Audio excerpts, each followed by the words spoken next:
The following story is a translated and adapted conversation, recounting supernatural experiences from around the world. This content is intended for entertainment purposes only. Listen with an open mind and enjoy the thrill of the unknown. The content in this video is purely for entertainment. Viewer discretion is advised.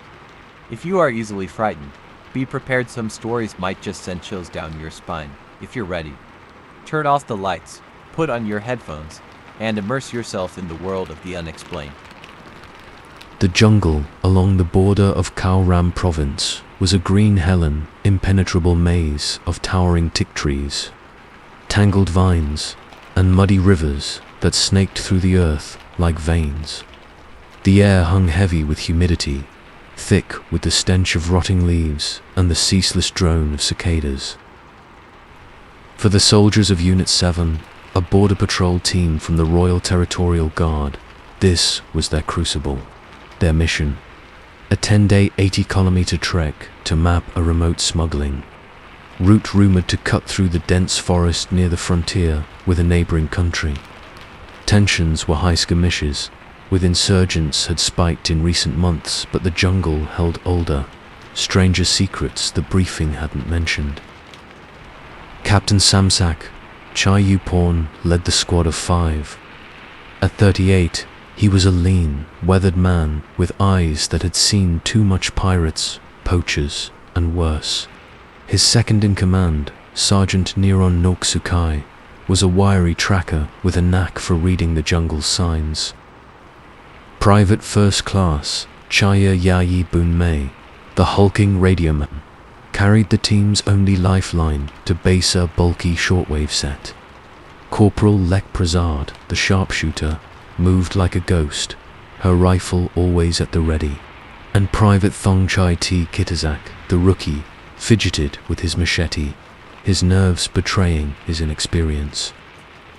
The first 3 days were grueling but routine. They hacked through undergrowth, forded swollen streams, and marked waypoints on their map, the oppressive heat sapping their strength.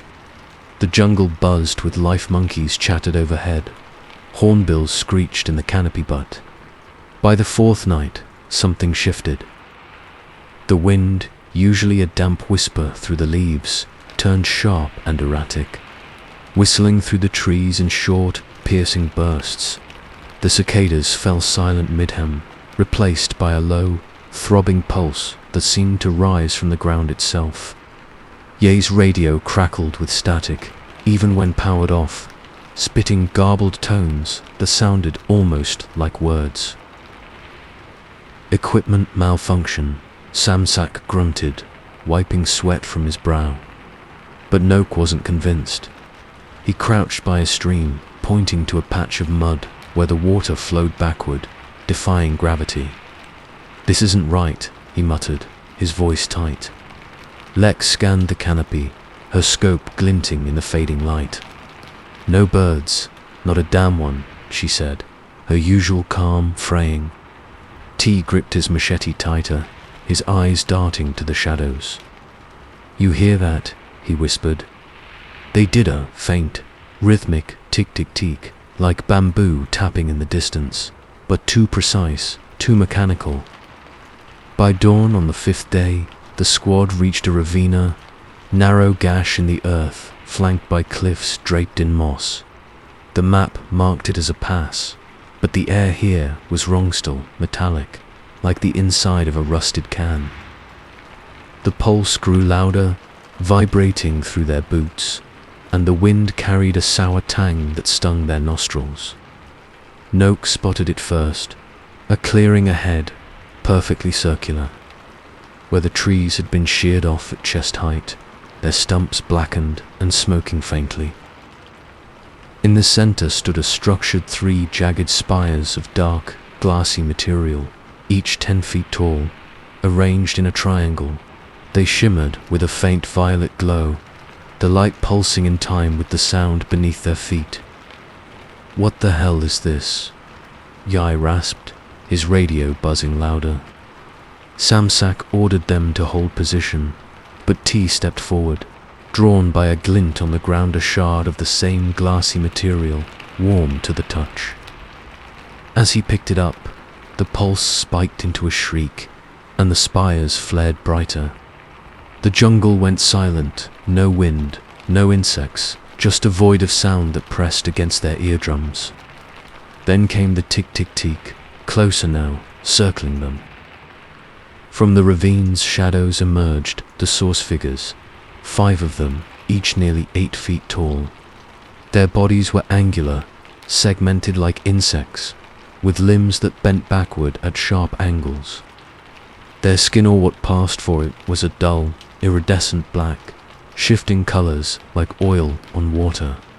Their heads were featureless, save for 2 glowing slits where eyes should be, burning a sickly yellow. They moved with a stuttering grace, their claws scraping the earth. Tik-tik-tik. The air around them warped, bending light into jagged distortions. Contact Lek shouted, raising her rifle. Samsak barked, defensive line now. The squad snapped into formation, weapons hot, but the figures didn't attack. They stopped, tilting their heads in unison, the slits flaring brighter. A voice not heard, but felt slithered into their minds. You trespass. It was a grating hiss, layered with echoes, shredding their thoughts. T dropped his machete, clutching his head, blood trickling from his nose. Make it stop, he screamed. Samsak fired first, his AK-47 roaring. The bullets struck the figures, sparking against their bodies. But they didn't fall. Some shots ricocheted. Others sank into them like stones into tar. The spires pulsed faster, and a beam of violet light erupted from the tallest one, slamming into Yai. He convulsed, his radio exploding in a shower of sparks, and collapsed, his skin blistering where the light touched.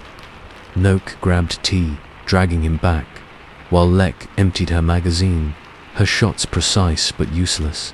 They're not bleeding, she yelled, her voice cracking. The figures advanced, their claws clicking faster, and the jungle responded, vines twisted downward, roots burst from the soil, coiling around the soldiers' ankles.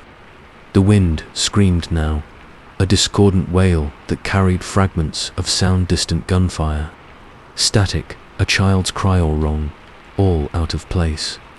Samsak's mind reeled as the voice returned. You woke us. He remembered the Briefinger throwaway line about seismic anomalies in the region, dismissed as tectonic shifts. But what if it wasn't natural? What if patrols had been sent here before, stirring something buried deep? Fall back, Samsak roared, firing to cover their retreat. They stumbled through the ravine, the figures pursuing with relentless precision. Yai's body was gone when they glanced back, swallowed by the earth, a patch of blackened mud where he'd fallen. The spire's glow followed them, painting the jungle in violet hues, and the tick-tick-tick grew deafening, a chorus of menace. T lagged, his legs buckling, and a figure lunged, its claw piercing his shoulder, not cutting, but injecting. He went rigid, his eyes glazing over, and it dragged him into the shadows, his screams fading into silence. By nightfall, only Samsak, Noak, and Lek remained holed up in a cave 2 kilometers from the ravine. The pulse lingered, faint but omnipresent, and the wind outside howled with that unnatural wail. Nock's hands shook as he cleaned his knife. They knew us, he whispered. They knew my name. Lex stared at her rifle, her knuckles white. We're not getting out, she said flatly. Samsak didn't argue. He'd seen the map smudged coordinates, a circled zone marked restricted. They'd been sent to probe, to provoke, and now they were prey. At midnight, the tick-tick-tick returned, echoing from the cave's depths. The shadows stretched longer, the air grew colder, and Samsak felt it die eyes, unseen but piercing, watching from beyond the edge of the unseen. In the dense, frigid wilderness of northern Minnesota, where the pines stretch endlessly toward a sky that rarely shows mercy, a squad of 6 U.S. Army soldiers embarked on a routine winter training exercise. It was late February, the air biting at -20 degrees Fahrenheit, the ground blanketed in snow that crunched like brittle glass under their boots. The mission was simple: a 72-hour survival drill in the Boundary Waters canoe area, a sprawling, isolated forest near the Canadian border. No radios, no GPS, just maps, compasses, and their wits. Captain Daniel Holt, a grizzled veteran with a scar across his jaw from Iraq, led the team. Sergeant Maria Torres, the sharp-tongued medic, Private Jake Russo, the jittery rookie, Corporal Ben Hawk Hawkins, the eagle-eyed scout, Private First Class Sarah Kim, the quiet engineer, and Staff Sergeant Tom Bear Grayson, the hulking weapons expert. The first day passed uneventfully. They set up a base camp near a frozen lake, the wind howling through the trees like a mournful banshee. The forest was unnaturally quiet, no birds, no rustling of small animals, just the occasional snap of a branch under the weight of snow. Hawk remarked on it, his breath fogging in the dim light of their fire. "Feels like the woods are holding their breath," he muttered, scanning the tree line. Holt brushed it off as the cold killing off wildlife, but Rousseau shifted uneasily, clutching his rifle tighter.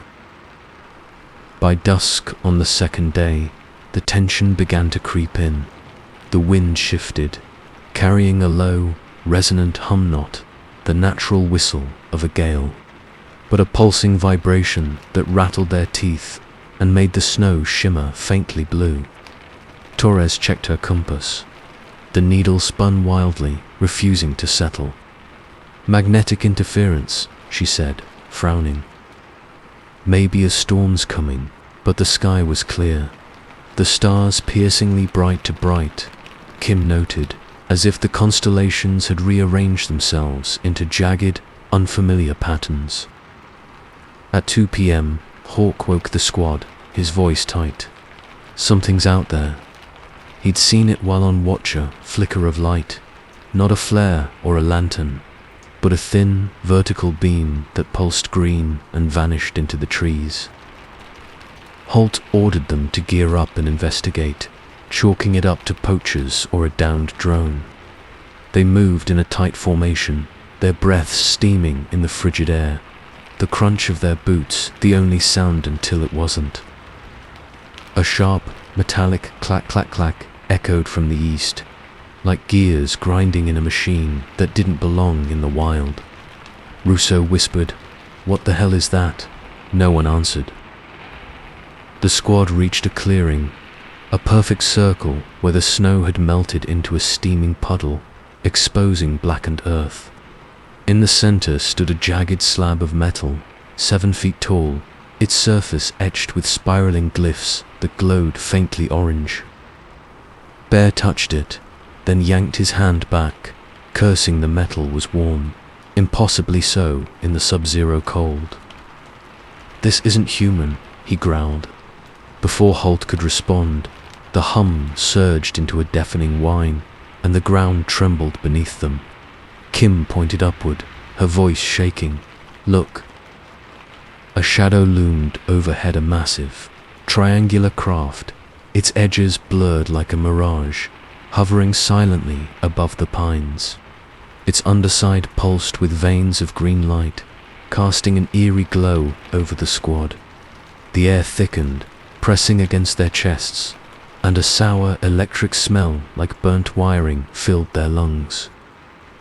Holt barked orders to fall back, but Rousseau froze, his eyes wide. "They're here," he whispered, pointing to the tree line. Figures emerged, tall, skeletal, their limbs unnaturally long and jointed at odd angles. Their skin was a mottled grey-green, glistening like wet stone, and their heads bore no mouths, only slits where noses might be. Their eyes were the worst, almond-shaped, pitch black, reflecting the squad's terrified faces like dark mirrors. They moved in unison, gliding over the snow without leaving tracks, their claws clicking rhythmically. Clack, clack, clack. The sound burrowed into the soldiers' skulls, a maddening tattoo that drowned out their thoughts. "Open fire," Holt roared. The squad unloaded their M4 South, the muzzle flashes lighting up the night. Bullets sparked against the figures, but they didn't flinch. Some shots seemed to pass through them, others ricocheted into the trees. The craft above pulsed brighter, and a beam of light slammed down, pinning Bear to the ground. He screamed, thrashing as the snow around him boiled into steam. Then he went silent, his body limp, his eyes staring blankly at the sky. Panic erupted. Torres dragged Russo back as Hawk laid down suppressing fire, shouting, "We need to move." But the figures closed in, their movements jerky yet precise, like marionettes on invisible strings. Kim stumbled, her ankle twisting in a hidden root, and one of the creatures loomed over her. It raised a claw, and a thin needle-like probe extended from its palm, glowing red. She screamed as it pierced her neck knot, drawing blood, but injecting something that made her convulse, her eyes rolling back. Holt rallied the survivors Torres, Rousseau, and Hawkin to a desperate retreat. The forest warped around them, trees bent inward, their branches clawing at the air. The wind shrieked in discordant tones, a symphony of chaos, and the temperature plummeted further, frosting their eyelashes shut. Behind them, the craft's hum grew into a bone-rattling roar, and the figures pursued, relentless and silent, save for that infernal clack, clack, clack, clack. Russo tripped, sobbing, "They're in my head, they know us." Torres hauled him up, her hands trembling, but his words lingered. Holt felt it, too, pressure behind his eyes, whispers slithering through his mind. "You sought us." The realization hit like a gut punch. The training site wasn't random. Decades ago, this forest had been a Cold War test, zone rumors of secret radar experiments, signals beamed into space to bait a response. The brass had sent them here to provoke something, and they'd succeeded. The squad wasn't just training, they were bait. By dawn, they reached the lake, exhausted and frostbitten. The craft was gone, the figures vanished, but the silence was worse, absolute, suffocating. Kim and Bear were missing, no tracks, no blood, just their rifles lying in the snow, barrels warped like melted wax. Russo sat rocking, muttering about eyes in the dark, while Torres bandaged her frostbitten fingers, her face pale. Hawk scanned the horizon, his rifle shaking. "They're not done," he whispered. Holt stared at the sky, now a dull grey, and noticed the stars were still wrong to many, too close. The wind picked up again, carrying a faint clack, clack, clack from the depths of the forest. He tightened his grip on his weapon, knowing they'd been marked. Whatever they'd found wasn't leaving it, was waiting. It was September 19th, 1961, a crisp, clear night in rural New Hampshire. The White Mountains loomed like silent sentinels under a sky pricked with stars, their peaks casting jagged shadows across the winding stretch of Route 3. Betty Hill, 41, a social worker with a sharp mind and a no-nonsense demeanor, sat in the passenger seat of their 1957 Chevrolet Bel Air, her eyes tracing the horizon. Beside her, Barney Hill, 39, a postal worker with a steady hand and a nervous laugh, gripped the steering wheel, his knuckles pale against the black leather. They were driving home to Portsmouth after a spontaneous trip to Montreal, a rare escape from their busy lives as an interracial couple in a world that often stared too long. The radio crackled faintly, its signal fading in and out as they descended through Franconia Notch, a narrow pass flanked by cliffs and dense pine forest. The air was cool, tinged with the scent of sap and earth, and the hum of the engine was the only sound breaking the stillness until it wasn't. Around 10:30 p.m., Betty nudged Barney, her voice tight. "Look up there." A light blinked in the sky. Not a plane, but something brighter, erratic, darting between the constellations with a fluidity that defied logic. Barney squinted, his brow furrowing. "Satellite, maybe," he muttered, but his tone lacked conviction. The light grew larger, closer, its glow shifting from white to a sickly yellow-green. It zigzagged, then hovered, pacing their car as they wound through the notch. Betty fumbled for their binoculars, her hands trembling slightly, and peered through the lenses. It's a craft," she whispered, her breath fogging the window. She described a flattened disc, rimmed with lights that pulsed in a hypnotic rhythm. Barney slowed the car, unease creeping into his gut. "Probably just some experimental plane," he said, forcing a laugh. But the light descended lower, now a looming silhouette against the moonless sky. The wind picked up, an odd, keening whistle that rattled the pines and sent dry leaves skittering across the road. The radio erupted into static, a shrill whine that made Barney wince and slapped the dial off. Then came the sound, a low, resonant hum, like a tuning fork struck deep underground, vibrating through the car's frame and into their bones. Betty clutched Barney's arm. "It's following us," she said, her voice rising. He pressed the gas, the Chevy's engine growling as they sped toward Indian Head, a rocky outcrop marking the edge of the pass. The light matched their pace, relentless, its glow bathing the road in an unnatural sheen. Barney pulled over near a turnout, his nerves fraying. "I'm checking this out," he snapped, grabbing the binoculars and stepping into the night. The air felt wrong thick, charged, with a metallic temps that coated his tongue. He raised the lenses and froze. The craft was massive, maybe 60 feet across. Its surface smooth and featureless, save for a row of rectangular windows glowing faintly red. Inside, he saw shapes, figures, moving with stiff, deliberate precision. His heart pounded as one turned toward him, its head bulbous, its eyes huge and black, locking onto his dot. A jolt of primal fear surged through him, and he stumbled back to the car, gasping, "They're not human." Betty barely had time to react before the hum intensified, a deafening pulse that shook the Chevy's windows. Barney floored it, tires squealing as they tore down the road. The light pursued, now directly overhead, its shadow swallowing the car. Then nothing. The clock read 10:35 p.m. one moment, and the next. They were parked 35 miles south near Ashland, the engine cold, the dashboard dark. It was after midnight. 2 hours had vanished, leaving only a fog of confusion and a creeping dread. Betty's dress was torn at the hem, Barney's shoes scuffed and smeared with a greyish dust. Their watches had stopped, hands frozen at 10:35. Days later, the nightmares began, fragmented, vivid, relentless. Barney saw those eyes, unblinking and endless, boring into him.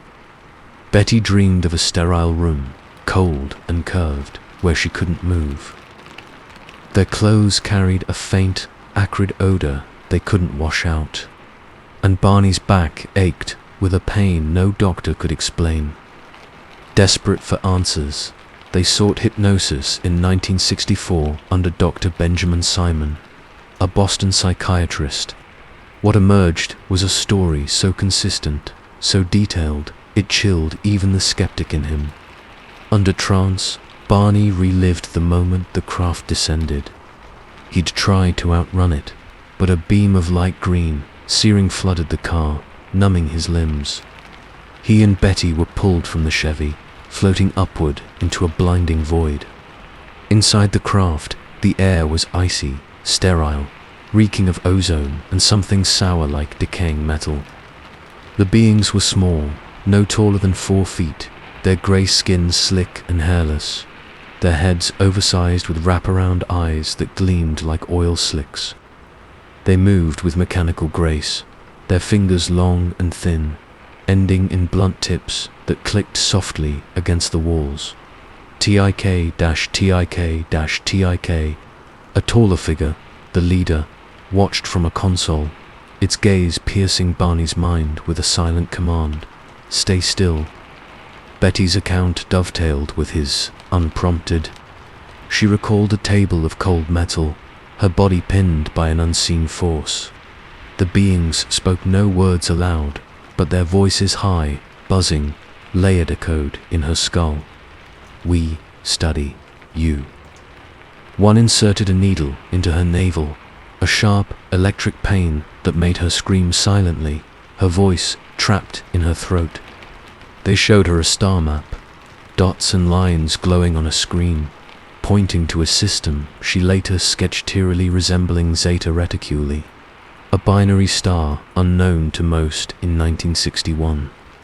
Barney described a probe, cold and invasive, pressed against his spine, while those eyes watched, unblinking, cataloguing his every flinch.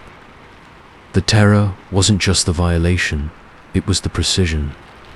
The beings moved as one, their actions rehearsed, their silence suffocating. Betty and Barney's stories aligned without rehearsal, down to the leader's slight head tilt and the craft's hexagonal chamber. They felt no malice, only a cold, clinical curiosity that stripped away their humanity. Released back to their car, they awoke, disoriented, the craft gone, the night swallowing their screams. The aftermath lingered. Barney's ulcers worsened, Betty's anxiety deepened. Their car bore odd, polished spots where paint had vanished, and a compass spun wildly near it.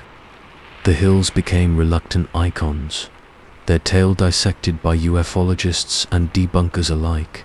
Yet the horror remained in what they couldn't unsheath those eyes, that hummed the void that stole 2 hours and left them forever marked. In a remote Thai village nestled deep within a labyrinth of rice paddies and ancient tamarind trees, the night of the full moon carried a weight that pressed down on everything.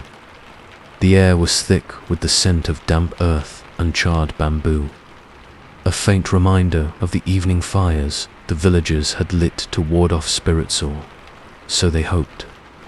The sky glowed an unnatural silver, the moon hanging low and bloated, casting long, jagged shadows that seemed to writhe across the fields. This wasn't just any night. It was the kind of night the elders whispered about, when the drifting lights appeared, flickering orbs that hovered over the paddies, luring the curious and punishing the bold. Deng, a wiry 17-year-old with a restless spirit, had heard the stories since he was a child. His grandmother once spoke of a farmer who chased the lights and returned with white hair and empty eyes, muttering about things that watched. Most dismissed it as superstition, but Deng couldn't shake the itch to know more. That night, his father had left a bamboo trap of grilled fish in the field's omega, offering to the land spirit sand asked Deng to fetch it before the wild dogs got to it. Armed with nothing but an old kerosene lantern and a bamboo stick, Deng set out, his flip-flops slapping against the muddy path. The wind started soft, a gentle hum that rustled the rice stalks like a lullaby. But as Deng crossed the first canal, the breeze sharpened into an erratic whistler, high-pitched keen that darted through the trees. then stopped abruptly. Silence fell like a hammer. The crickets, the frogs, the distant bark of village dogs all gone. Deng froze, his lantern flickering despite the stillness. He tilted his head, straining to hear anything, and caught a faint, rhythmic hiss. It was too deliberate to be the wind, too alien to be an animal. His pulse quickened. Above, the moon seemed to pulse, its light bending into a sickly green halo. Deng squinted and saw it a faint shimmer, like heat rising from a fire, hovering over the gnarled tamarind tree at the edge of the field. It wasn't a drifting light like the stories described. This was bigger, a disk of shadow and glow, its edges blurring into the night. It descended slowly, soundlessly, until it hung just above the ground, bathing the field in an emerald sheen. The air grew heavy, pressing against Deng's chest, and the smell of burnt metal replaced the earthy aroma of the paddies. "Who's there?" he shouted, his voice cracking. The words echoed once, then died, swallowed by the void. The hissing grew louder, sharper, now coming from behind the rickety field hut his father had built years ago. Deng's curiosity battled his fear. He'd always been the brave one, the kid who climbed the tallest trees and laughed at ghost stories. He tightened his grip on the lantern and crept forward, the mud sucking at his feet like it didn't want him to go. As he rounded the hut, the lantern's flame sputtered and died, plunging him into the green-tinged gloom. Two figures stood beneath the tamarind tree-tall, impossibly thin, their limbs stretched like shadows pulled too tight. Their skin gleamed a slick, oily grey, reflecting the moonlight in sickly streaks. Their heads were bulbous, hairless, and their eyes were twin pools of crimson, glowing with a predatory intensity that pinned Deng in place. Their fingers, long and claw-like, twitched rhythmically, as if counting something only they could see. Deng's breath caught in his throat. What the hell are you?" he stammered, stepping back. The figures didn't move, didn't blink, but the air around them vibrated with a low, guttural hum that seeped into his bones. Then, as if responding to his voice, they glided forward, not walking, but floating an inch above the ground, their shadows stretching impossibly long behind them. Deng turned and ran, his heart hammering against his ribs. The mud clung to his legs, slowing him, and a cold weight settled over his body, like invisible hands pulling him down. He stumbled, fell, and the lantern rolled away, its glass shattering against a rock. A beam of green light erupted from the disk above, enveloping him. The cold was unbearable now, a frost that burned his skin and numbed his fingers. He clawed at the ground, but the mud turned hard as stone beneath him. The last thing he saw before the darkness took him was one of the figures looming overhead, its crimson eyes boring into his soul, and a metallic glint in its hand, a needle-like tool that shimmered with menace. When Deng awoke, he was no longer in the field. He lay on a smooth, curved surface, slick and cold like polished steel. The air reeked of sulfur and something sharper ozone, maybe like the aftermath of a lightning strike. The room was a dome of seamless metal, its walls pulsing faintly with veins of blue light that snaked upward and vanished into the ceiling. His arms and legs were pinned by invisible restraints, tight and unyielding, though he saw no straps or chains. Panic surged through him, and he thrashed, but his body barely moved. The hissing returned, closer now, circling him. It morphed into a wet, clicking sound, like insects scuttling over wet leaves. One of the figures emerged from the shadows, its head tilting at an unnatural angle. Up close, Deng saw its mouth a thin slit that quivered as it exhaled a mist of icy air. Its claws clicked against the floor, deliberate and slow as it approached. Another figure appeared, holding the needle tool, its tip glowing faintly orange like heated metal. "We see you." The words didn't come from its mouth, but exploded inside Deng's skull, a chorus of rasping voices that clawed at his thoughts. He screamed, but the sound was trapped in his throat, muffled by the thick air. The figure raised the tool, and a searing pain erupted in his chest. Not physical, but deeper, like they were peeling apart his mind. Images flashed before his eyes, the village burning, the moon splitting in two, his own body lying lifeless in the field. Were these memories, visions, threats? The second figure leaned closer, its crimson eyes flaring. "You called us." It hissed into his mind. Deng's stomach dropped. Called them. He hadn't done anything, had he? Then it hit him. The elders had warned against it, whistling at night in the fields. It wasn't just superstition, it was a signal, a beacon to something beyond the stars. He'd done it absent-mindedly on his way to the hut, mimicking the wind's tune. That's why they came. That's why they chose him. The pain intensified as the needle plunged into his temple, not piercing his skin, but sinking into his thoughts. He felt them rummaging, pulling at his fears, his dreams, his secrets. The room vibrated harder, the blue veins pulsing faster, and a deafening whine filled the air, a screeching wind. That wasn't wind, a storm of sound that threatened to shatter his skull. Outside, through a narrow slit in the wall, he glimpsed the moon again, but it was wrong fractured, bleeding red, as if the sky itself was wounded. Minutes stretched into hours, or maybe seconds, he couldn't tell. The figures stepped back, their claws clicking in unison, and the restraints vanished. Deng collapsed, gasping, his body trembling uncontrollably. The floor tilted, and he slid downward, tumbling through a void of light and shadow until he hit the ground with a wet thud. Dawn broke over the village, grey and heavy with mist.